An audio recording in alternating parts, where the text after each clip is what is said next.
Hello and welcome. My name is Eilis Hennessey and I'm a professor of developmental psychology in the UCD School of Psychology. And this talk is about creativity promoting child development. So first of all, let me tell you about the research project that this lecture forms part of. So this is a research project that's funded by Creative Ireland via the Irish Research Council. I'm carrying out this project with Zara Farahani, who is a postdoctoral researcher in the UCD School of Psychology, and Liliana Mbeve, who is a research assistant working within the UCD School of Psychology. The aim of our research is to understand the factors that encourage children from Muslim faith families to get involved in creative activities, but also to understand the challenges that they may face in doing that in Ireland. There are a number of projects and activities that are part of this research, where we ran poetry workshops for children in the summer of 2021. Those were online. We ran a series of interviews with parents and with educators, and we also had a survey for parents, among other research activities. So since I'm going to talk to you about creativity and children's development, let's first of all talk about what creativity is.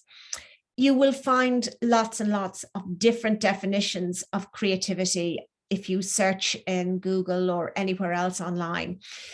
Most of them can be summarized by saying that they include some element of originality, so that there's something that's novel or slightly different about the activity, but also that there is some ability involved. So simply to have an idea that nobody has had before is not enough. There must be some action to accompany that, or some ability to carry that through and to have some creative output.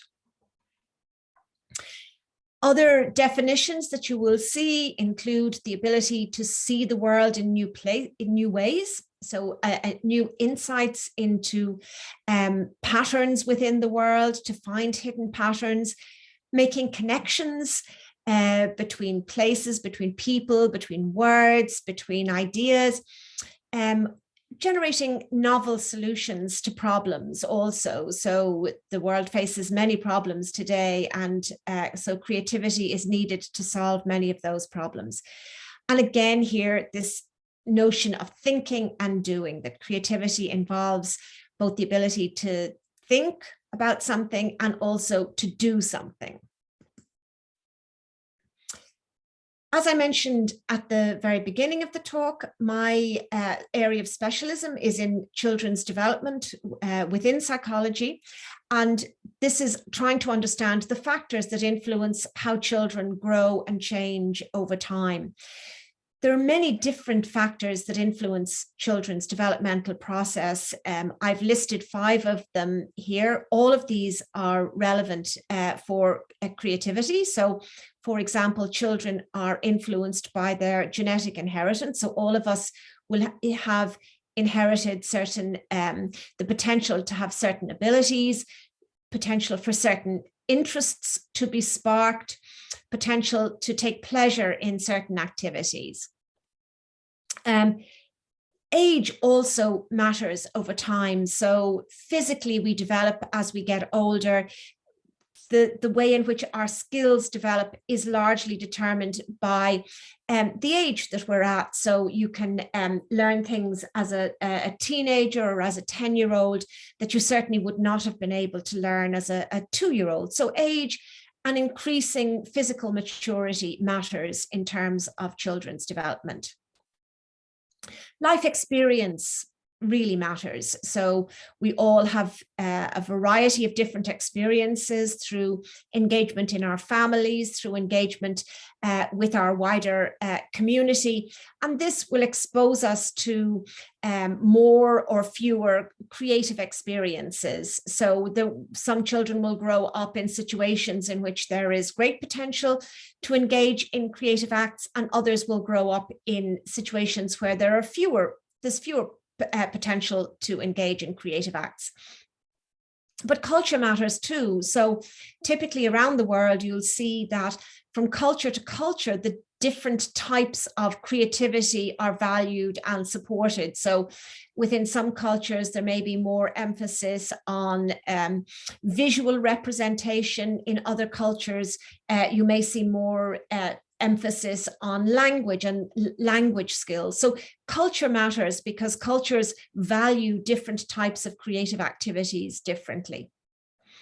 And then, of course, the type of education and the length of the education that we have matters too, because education is a way in which we develop our skills and our abilities. And so education both can expose us to or keep us away from certain experiences, but it can also then facilitate or not facilitate the development of those abilities and skills that we may be developing. So schools in some cultures may be very facilitating of children's education, encouraging them to write, to think about creative ways, to make up stories, to write poems, and so on. And in other cultures, that may not be so much the case. So why should we want to encourage creativity? Well, I would say always the most important thing is that creative activities are things that children of all ages enjoy. On the whole, children are naturally curious. They enjoy learning new things and trying out new experiences. And therefore, it's a great pleasure and greatly enhances the quality of children's lives if we allow them to experience and practice their creativity. Because creativity also is likely to involve children in developing new skills, children are likely to get great satisfaction from the practice of those skills.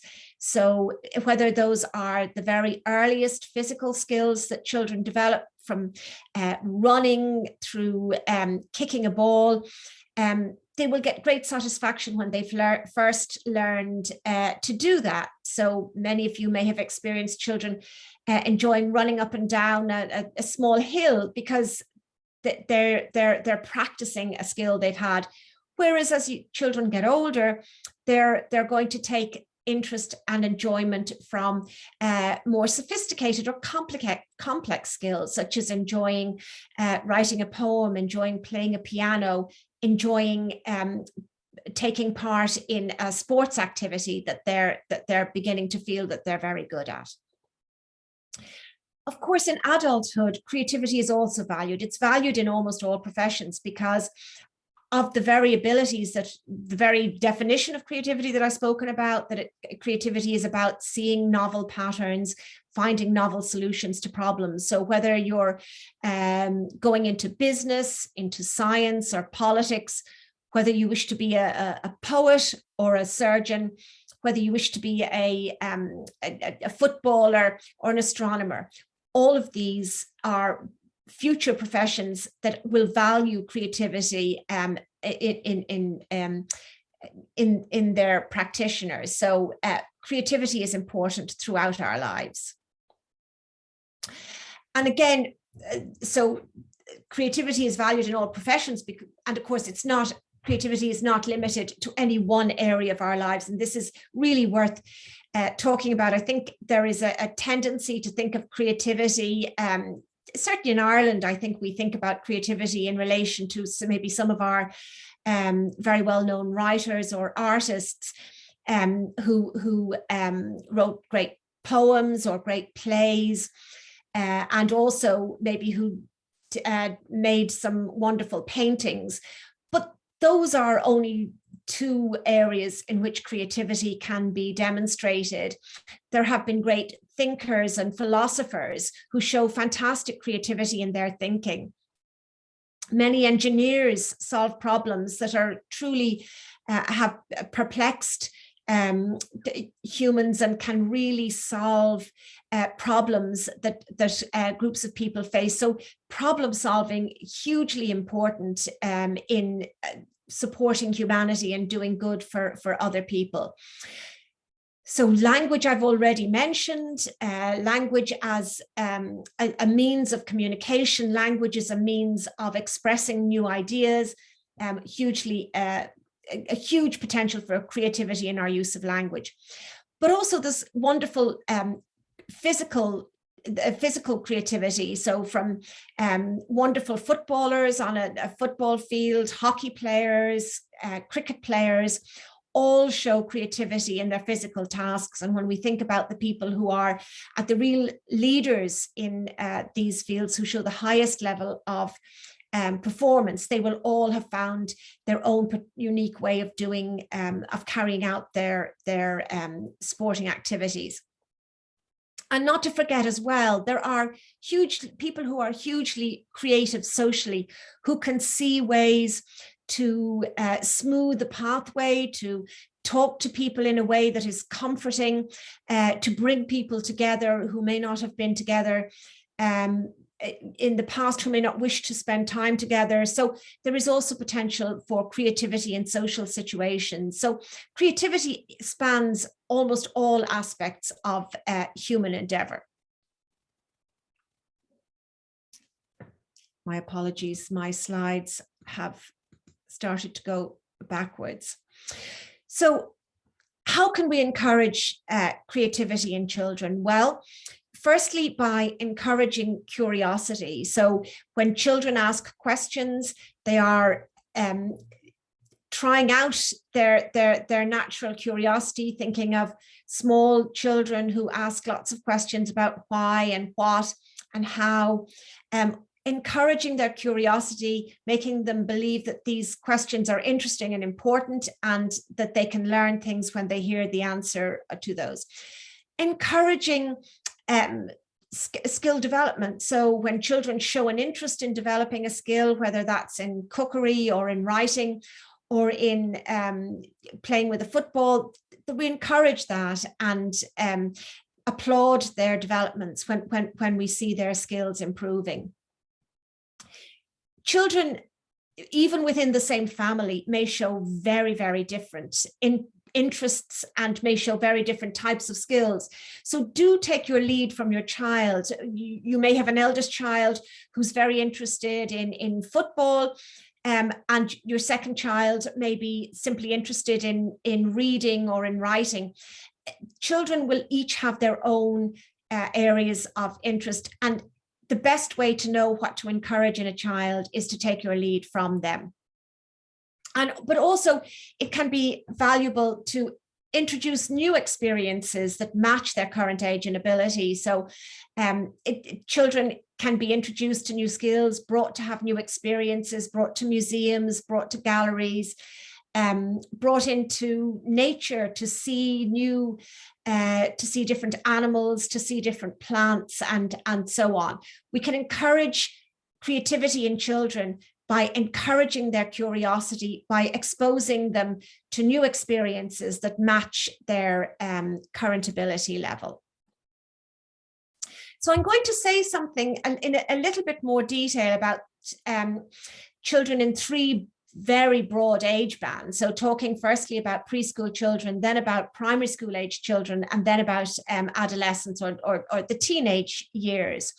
So in preschool children, we're talking an awful lot about developing some of the most basic fine and gross motor skills that will stand to them for the rest of their lives. So the gross motor skills are things like being able to, they're basically the movement of the large limbs. So being able to run and jump. So going to playgrounds, running around in parks, all of these will help children to develop their ability to move freely in their environment. But children also need to develop fine motor skills. So that is the skills that are associated with the fine movements of the hand, being able to use eye-hand coordination. So in other words, to maybe thread beads, to sew, to write, and so on. All of these are what are called fine motor skills. They rely more on very dexterity or fine movement of the hands and fingers. Of course, Preschool children are also learning to use language. So they're learning to talk initially in single words, and then in simple sentences, and then in more complex sentences. But children, while they will initially be primarily using language to communicate, children also from very early on are interested in the nice sounds that language makes. And so I would encourage you from very early on to introduce children to poems, to sounds that rhyme, to sounds that make pleasing associations with one another. And from very early on, children really enjoy those. And again, that can be part of increasing their exposure to new experiences and encouraging them to learn something new. Stories can be hugely important in the preschool years and indeed throughout our lives, because stories can introduce us to new worlds, can give us the views of other people. We can gain an insight into the life of somebody who lives on the other side of the world, or it can encourage us to think about different situations in the world that we might not have exposure to in our own world. But of course, one of the most phenomenal experiences that a child can have in terms of facilitating and encouraging creativity is bilingualism. We know that being able to speak more than one language is a huge advantage to children. So some of the skills that have been shown to be associated with being bilingual or having two languages is increased attentional control. So this is being able to switch your attention from one situation to another situation. That ability to control your attention is really crucial for academic success. And it's one that children who have two languages naturally learn to do, because they must switch from one language to another. So attention, hugely important, and is encouraged and practiced much more commonly in children with who are bilingual. Better working memory. So children with bilingual skills have been shown to have improved or to have a better working memory. Simply means that the being able to recall, to remember things and then to act on those things. Better metalinguistic awareness. So that's a term that psychologists and linguists like to use to talk about an insight into the nature of language, what language is. So the fact that languages have different types of words, words that describe action, words that describe objects. And children who have more than one language have a much better understanding of those features of language, because of course they have seen languages, they know more than one language and can therefore generalize across these two languages. They've also, children who have two languages also are likely to have better abstract and symbolic representational skills. So this simply means they're better able to think in an abstract way, to reason about the world, because of course they've been given these two different ways of doing that. So language allows us to think in abstractions. Words, thinking about concepts like justice or equality are very difficult without language.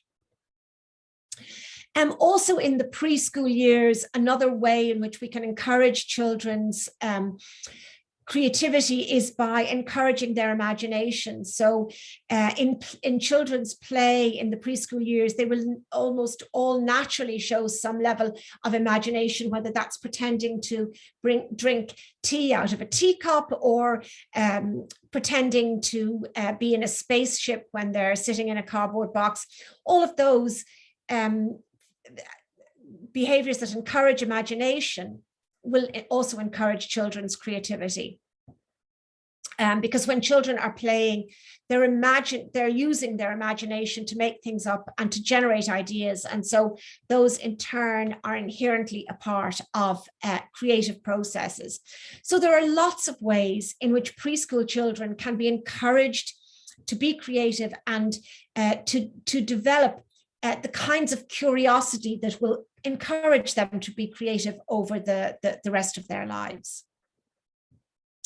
We also know that those kind of creative skills are likely to help children when they first start in school. So I already mentioned that attention is very important for academic success. Being able to attend is very important when you start school.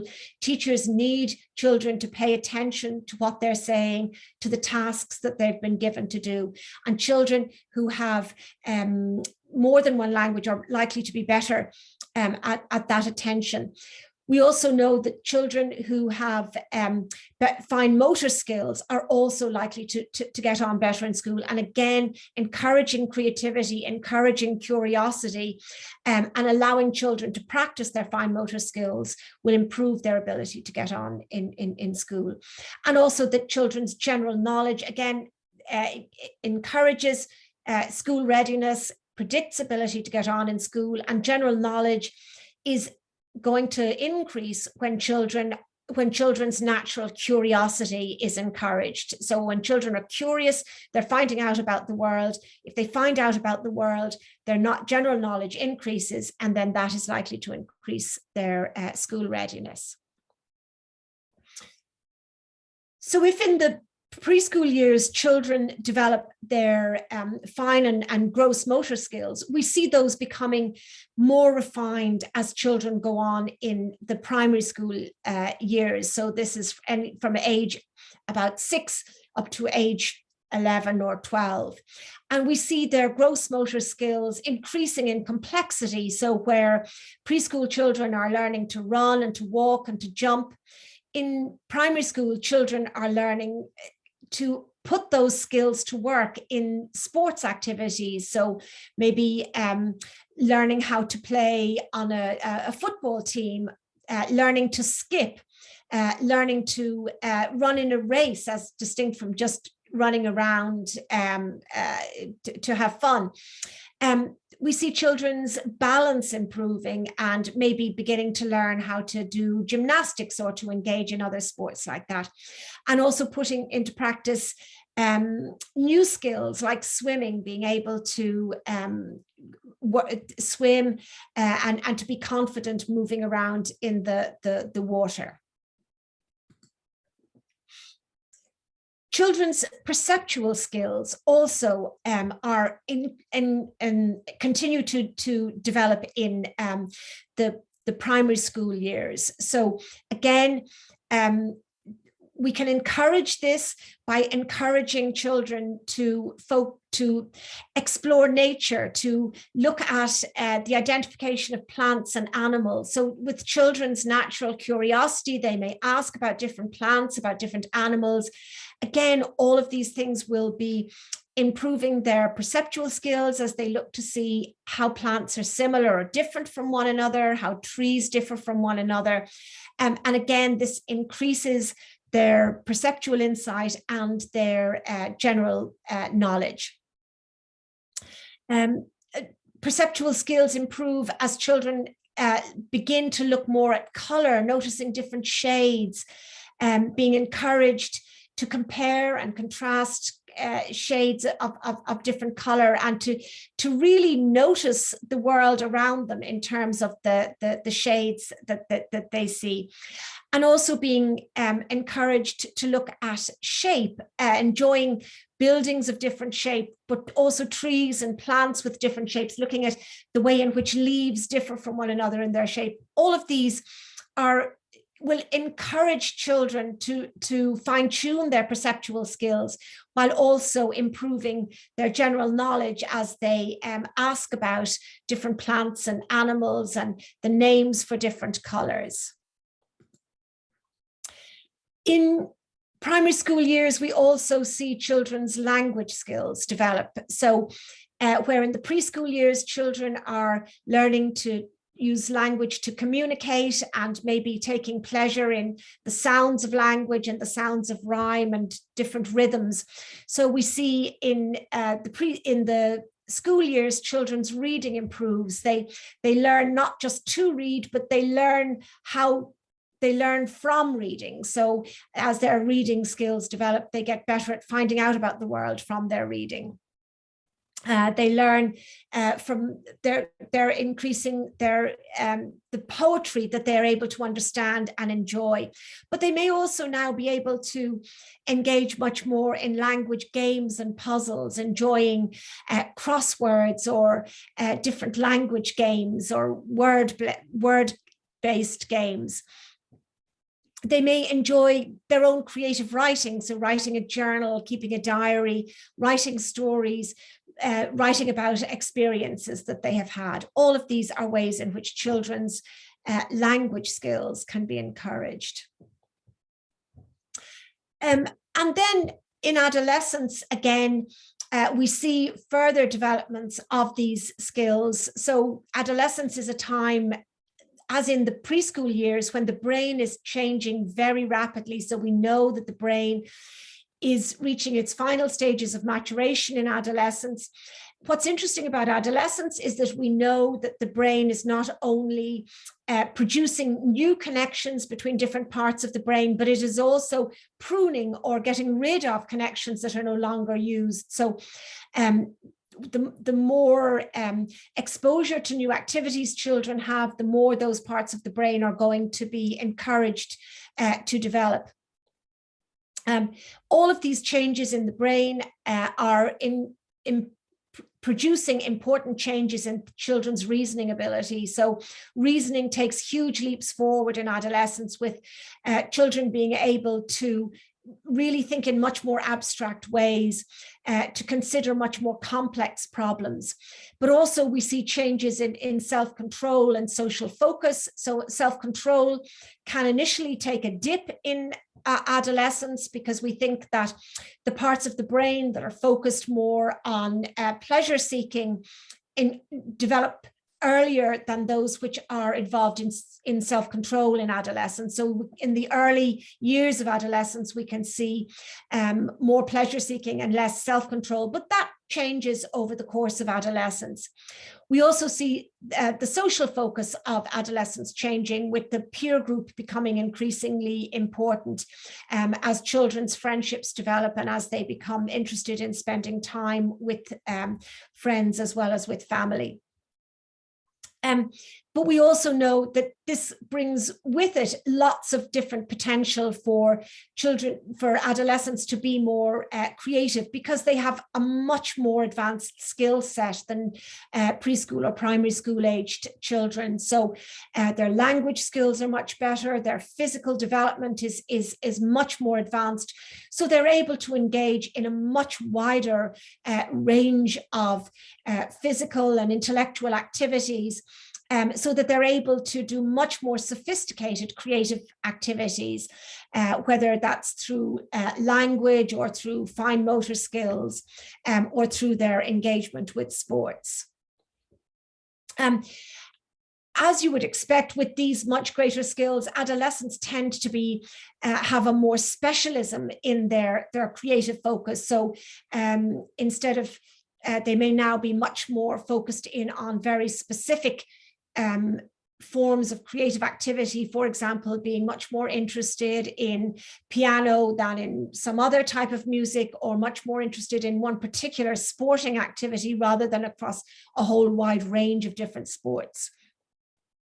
They may lose interest in some activities that they enjoyed as children. This can be because a natural loss of interest, or maybe they don't have enough time to devote to it.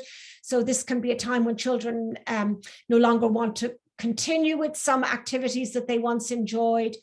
And again, while it's good to encourage children to continue to try a wide range of different sporting and creative activities, it is quite natural that they will find some of these less engaging now than they used to. What we see is that through their own interests, adolescents are actively shaping their own creative development. So a young person who is interested in sports will most likely, say they're interested in soccer, most likely be playing more soccer. And so their own motivation and choice is likely to be feeding into improvement in that skill set. And again, we know that because of their creativity, and because of I suppose while they're developing new specialisms, they haven't completely abandoned many of the interests that they had beforehand, that in fact many adolescents are better than adults at engaging flexibly with tasks, because they still have some of the breadth of interest and flexibility that they had in childhood. And this flexibility is also evident in the way in which adolescents are exploring their own identity, thinking about themselves in new ways and who they are and who they would like to be as adults, the kind of careers that they would like to pursue.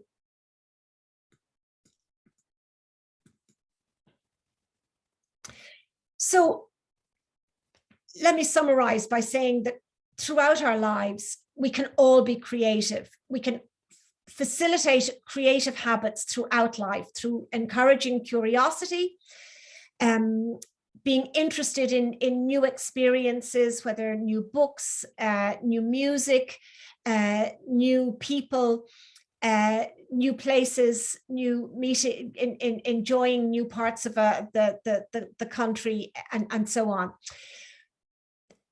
Creative habits also include resilience. So the encouraging young people, and indeed ourselves, not to give up when we first try something, to have to decide that we can keep going at something, even if at first we think we don't do very well at it. Experiment, try new things, engage with new experiences. Be attentive. Be mindful, focus your activity on what you're doing at the moment. Don't allow your mind to drift off, either through worry or through planning too far into the future. Keep a focus. Be thoughtful. Think about things. Think about the world and the experiences that you have had. Be aware of your environment and your context.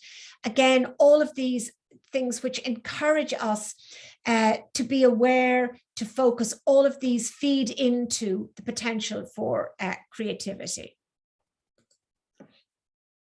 So let me conclude by saying that creativity takes many forms and can be encouraged in children and indeed of adults of all ages. Creativity is inherently enjoyable for most children, whether from preschool right up through the adolescent years. And for that, it's wonderful to encourage. As children get older, their interests and skills become more focused and specialized. So that means that they're likely to be developing better skills in some areas, but also probably that they are going to lose interest in some other skills and activities. And that creativity is valued in almost all professional endeavors throughout our lives. And so it's always useful to have creative skills, to be thoughtful, and to think of new ways of solving problems. And with that, I will say thank you for your attention. Thank you for your interest in this research project. And I hope that you've learned something from taking part in this, or from listening to me over the course of this short presentation. There are several other presentations about the value of museums, for example, to encourage children's creativity, and the value of libraries to encourage children's creativity. And I would encourage you to explore those on our website. Thank you.